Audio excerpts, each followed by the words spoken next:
Here we go. Again, being Jay's Custom. This right here is kind of a revised shoot. This is the 89 Caprice. What ended up happening is the customer brought us an engine, and the engine that he brought, which is it happens all the time. He brought a 5.3 that was already put together, transmission on, everything. We just put a cam in it and some bigger valve springs on the heads. And what ended up happening is that the engine ended up being no good. It kept throwing a crankshaft code, and I replaced the crankshaft. And once I replaced the crankshaft, it would start up, and then it would start up a few times, and then it would run, and then sometime it would shut off, and then it would not read that crank sensor. And if it doesn't read the crank sensor, the engine doesn't know what position that it's in. So what position the crank sensor is in. It's not reading that reluctor wheel on there. So what ended up happening is we checked over it and checked over the wiring over and over, and then we finally realized that it was something wrong with the engine. This was supposed to be a low mileage 5.3 engine. What ended up happening is we start pulling it apart, pulled the heads off, and looked at the heads and realized that it was it wasn't as low mileage as it was supposed to be. And this is a shot of the heads right here.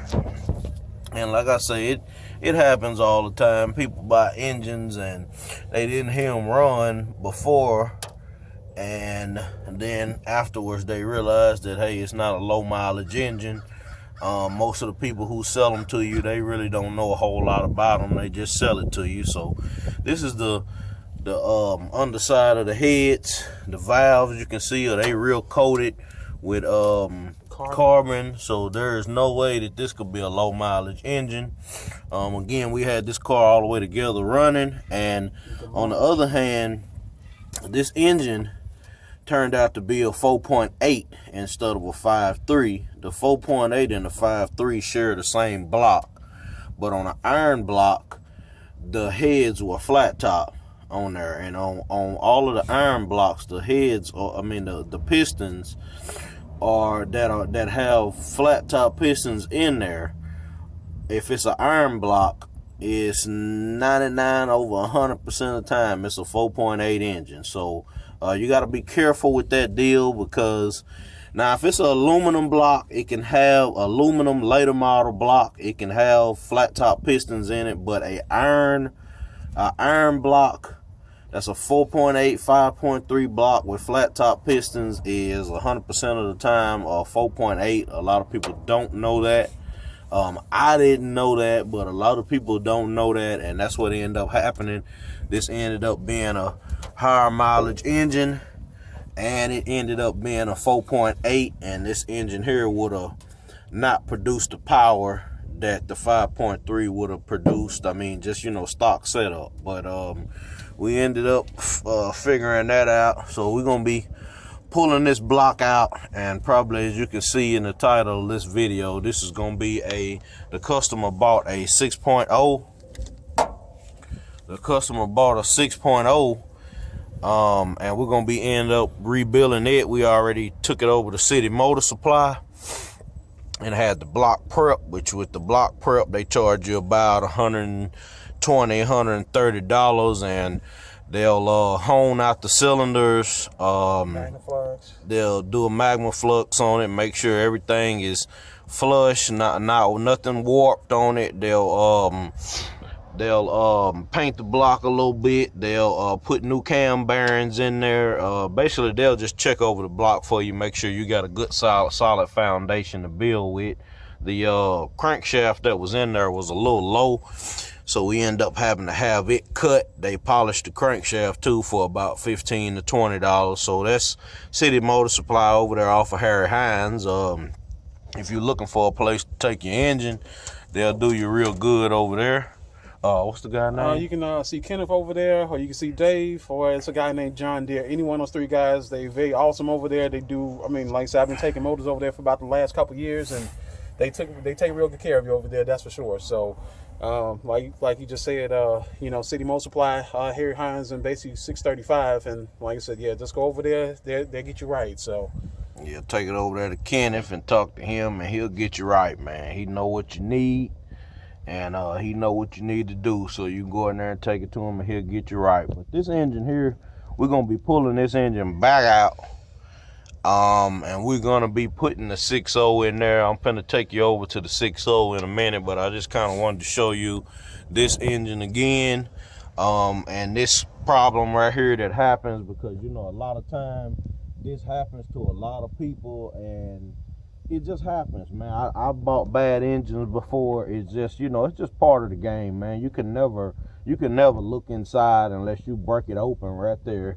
The best deal to do is to find an engine and hear it run. I mean, I know a lot of time you can't hear it run, but if you can, spend the time to hear it run before you can, because this happens, and this engine here, if it would have ran, and if we would have sent this engine out, it would have grenaded down the road later on, or he would have had bigger problems. But the issue with this one was the crankshaft.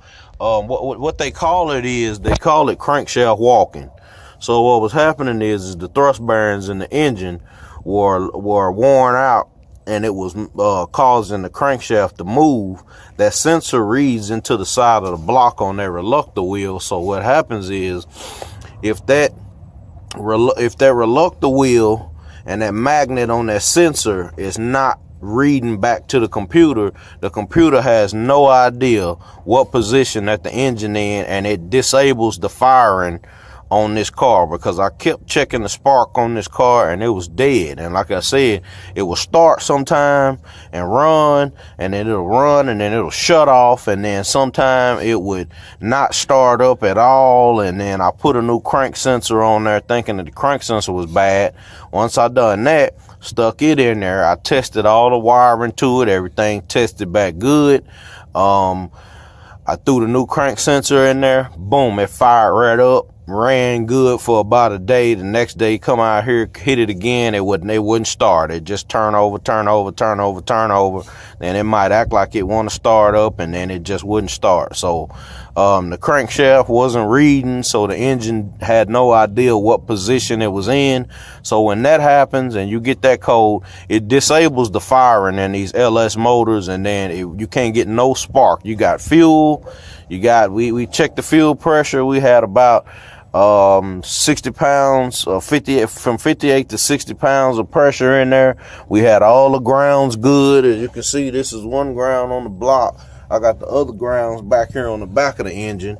We put bigger ground wires, battery ground wires. We changed everything to try to make sure that was not the problem before it was. But what ended up happening again is, just like I say, this motor ended up not being what the customer was told it was. And like I said, that happens.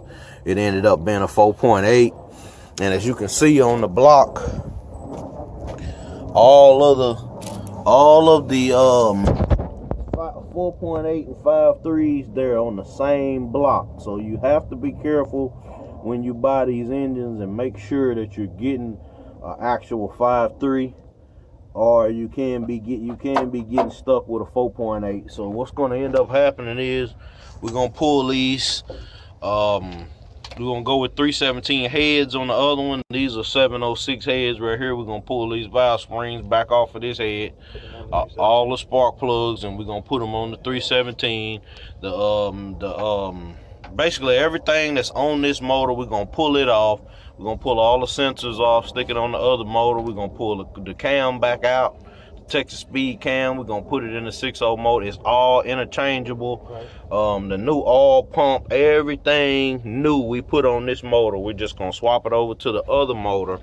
And we're rebuilding it now. Now I'm gonna take you over to. Real quick, I want to make a reference real quick before we go over to the lab and show you the 6.0 that's being built. If you ever go out to a junkyard and you guys decide to buy an engine, like I said, a 5.3 or whatever, and you're not sure about it, and if you don't want to break it down, or if you're not in a position to break it down, best way to go about doing that, if you get a microscope or something like that, just take out one of the spark plugs up in here and then get a microscope and stick it in there. And like B just said, if you look up in here, you see flat top pistons on here, and it's an iron block, it's a 4.8. If you see dish pistons in there, that's a 5.3. So I just want to make a reference to that. That's probably the best way about going with it, especially if you get a whole full motor that's fully assembled and you're not sure what you're getting. That'll be the best way. Just take out one of the spark plugs, stick a microscope in there, and then, like I said, that way you'll be able to know for sure what you got. So just want to make that reference. But we're gonna go over to the lab over here and show you the 6.0 and show you. All right, and that's the car again. I'm sure everybody's seen everybody's seen the video of it running. I'm gonna take you over here. Got another project sitting right there. That's a what's that? A 70 what? A 74 Buick Centuria convertible. That's gonna be probably a 5.3 project that I'm gonna be doing. I'll give you a little shot of that one. And no, it's not for sale. And here we finally cleaned out the shop.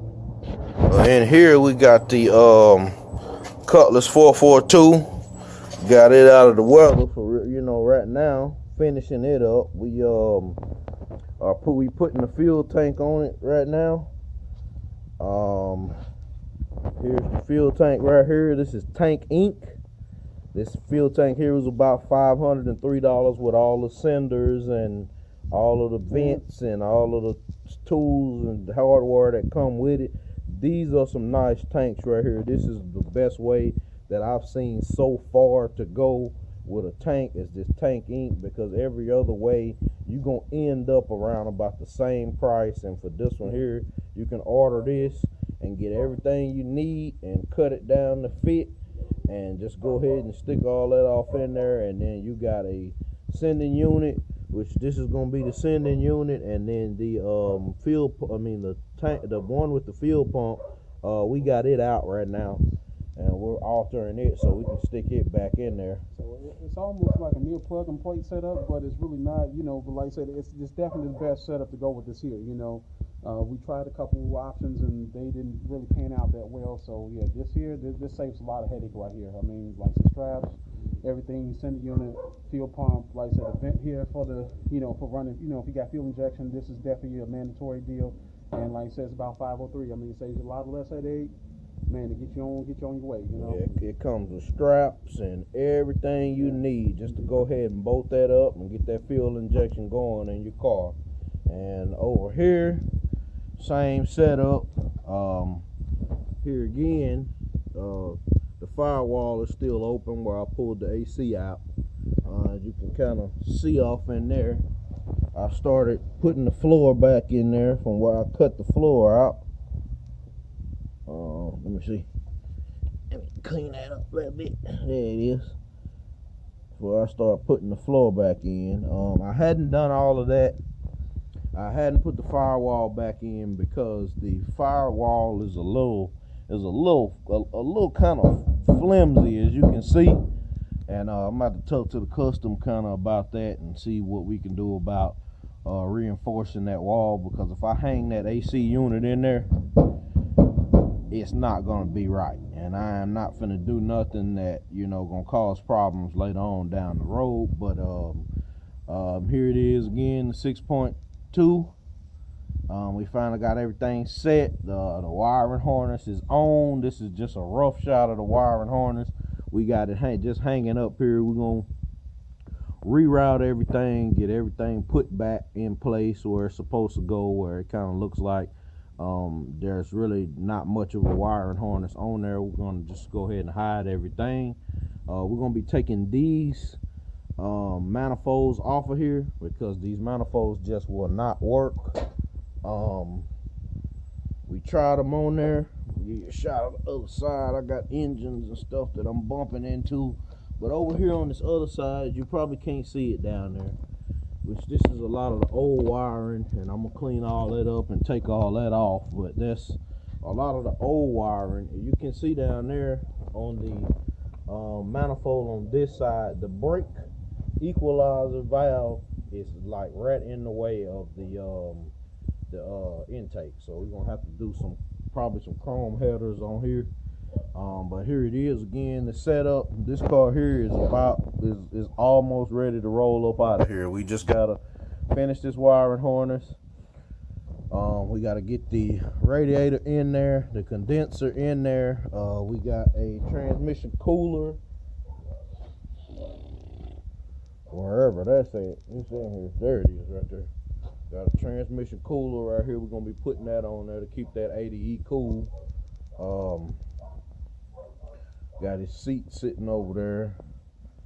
But like I say, this car here is just about ready to roll up out of here. We got about a day, 2 days worth of work as soon as he get the radiator in, and we're gonna go ahead and throw this tank up probably today, and we're gonna go ahead and get him out of here. We had him for quite some time now, but we've been switching back and forth and trying to get everything right, and it's a good looking car. I'm kind of getting a little partial to this car here myself. I'm not even gonna lie to you. I wasn't a fan of them at first, but now I think I changed my mind. I actually want to try to get me a Chevelle myself. As you know, I'm Chevy to the heart of it. I'm Chevy down to the bone, and put one of these here in there. So yeah, I'm just showing you that, but I'm gonna get over here to this engine, what the video was originally about. I know I ramble on a little bit, but here we go right here. This is the 6.0. Let me get on this side and shot of that 6.0 right there. This is a 6.0 iron block, as you can see in there. All the new cam bearings. City Motor Supply again. They got those cam bearings in there, and they got them greased down with some pre-lube. They painted the block. Got everything looking good. We just put the crank in here, and we're getting ready to. We just stuck this crank in here, and we're getting ready to. We're getting ready to go ahead and torque this down.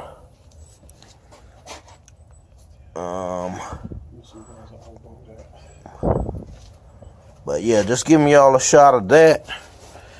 Like I said, these bolts here are still loose. As you can see, we just basically just put the crankshaft in there, and we stuck the bolts in there, all new rods. All new bearings in there. We're gonna do all new bearings. It's got new cam bearings. We're gonna pull that cam out of that motor. We got new lifters. We're gonna put new bearings on the piston rings. We got new piston rings. We're gonna put all that. As you can kind of see down there, they honed out those cylinders real good. They look real clean, so they can seal, and painted it real good over here. And let me give you a shot of those cylinder walls. Look at that hone job they did on all of them. That look real good. Honed it up, scratched it up real good, so it can seal and marry with the piston rings. They got the block real clean. That's the other side. That is scratched up real good. And that's pretty much how you want it. And like I said, for this block here, I had to have the crankshaft cut and polished. You see those journals shining like new money. So they cut these journals, and then they polished it. And for this whole thing right here, oh, and another thing, make sure you take the main caps when you drop off the engine. I forgot, and then drop the main caps off, and then they need the main caps when they do all their little work to it. So like I said, I paid $145. We got the block painted, the cylinders honed, the block cleaned up and baked, magma flux They checked all the surfaces, moved them all out, made sure they were straight. They cut this crankshaft.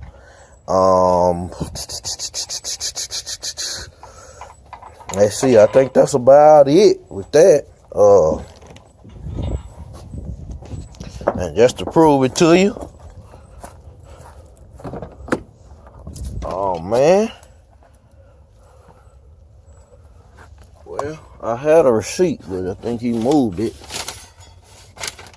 What do you do with the receipt to him? Just trying to get y'all the receipt so y'all can see City Motor Supply did the work, the price they charged, and everything. So there it is right there. City Motor Supply. Yeah, easy 670 Harry Hines Boulevard in Dallas, Texas. There's the phone number if you want to talk to him. And Kenneth Moore is who helped us out. Right here, it's a prep 5360 block. They grinded the crank. A custom grind. Let's see, I gave them two products. I gave them the engine block and I gave them the crankshaft. And there it is right there. $95 for the prep and $50 for the crank grind, the custom grind, and there's the price right there, $145. That's a good price. $145 is a good price to have all that work done. That way you got a good foundation. You don't have to worry about none of those issues of something being out of spec. So yeah, for right now, like I said, I just wanted to show y'all that. It's the engine again. We're gonna go ahead and keep building it, and then I'll update y'all later. And like I always say, keep supporting us, and just keep showing your support. We appreciate it. I'm at about 150 subscribers now. I really do appreciate that. I'll update y'all later on.